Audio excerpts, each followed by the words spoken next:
Next week, the 365 Project, a local group that facilitates conversations about diversity in the village, will present a community-wide forum at Mills Lawn.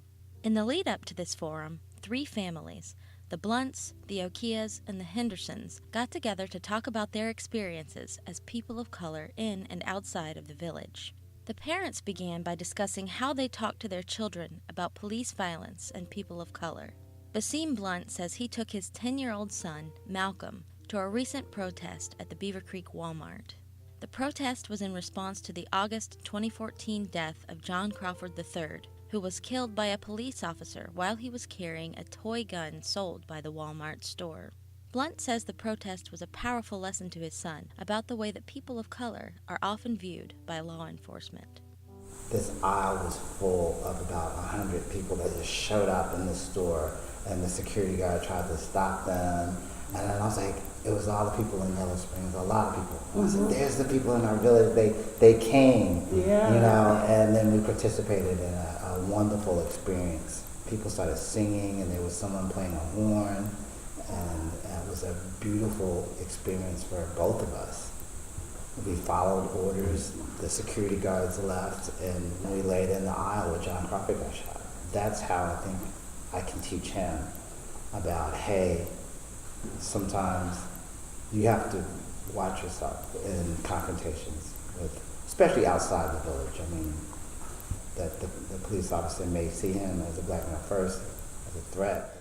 Simeon Okias says she has often warned her son, 17-year-old Aluka, that he may be singled out by law enforcement because he's black. Well, we've always told Luca that just be careful, because if you're with like a group of white kids and your friends, and you have 2 white friends and there's you, I'm always telling you, just if there's something going on that could be illegal, leave. Just leave the situation, because you will be the person that's seen as number 1, the bad one. Yeah. You'll be the first one they stop. His mother's words ring true to him, Aluka says, and talks about a time when his father, Opalot, was stopped by a police officer in Knoxville, Tennessee, for talking to his son outside a day camp. I was at camp. My dad happened to take a road next to the camp on his bike to get to his work. Yeah. And I saw him riding by, and I went up and said, "Hey, Dad, how's it going?" And, we exchanged a few words. And then right then, like, a police officer came by. He started asking my dad, and I got a little scared. I was like, "What's happening?" I was like, "What?" And then the police officer left, and my dad, he said it was all right. So it was so fast. Like, I remember being so fast. We just talked for like 5 minutes, and all of a sudden, police was right there, just like that. Somebody called the police on me. Yeah.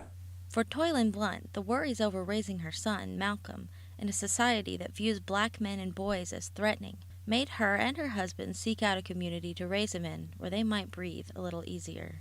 That was one of our biggest draws of moving to Yellow Springs, was that we felt that we wanted to be in an environment that would be diverse and inclusive, and that we wouldn't have that I wouldn't have that anxiety issue. But Isis Henderson says that, in her experience, Yellow Springs law enforcement is not immune to singling out people of color. I've been pulled over a couple times in Yellow Springs, just for no reason.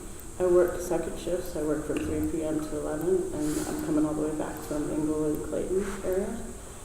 And I have anxiety every night driving home. She says she knows that not everyone recognizes these experiences as significant, and that in itself is damaging.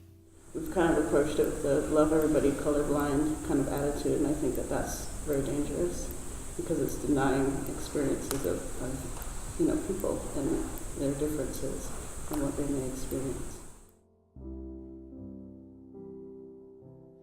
So how does a community like Yellow Springs, whose population is mostly white, address and recognize the experience of the people of color who live within the village?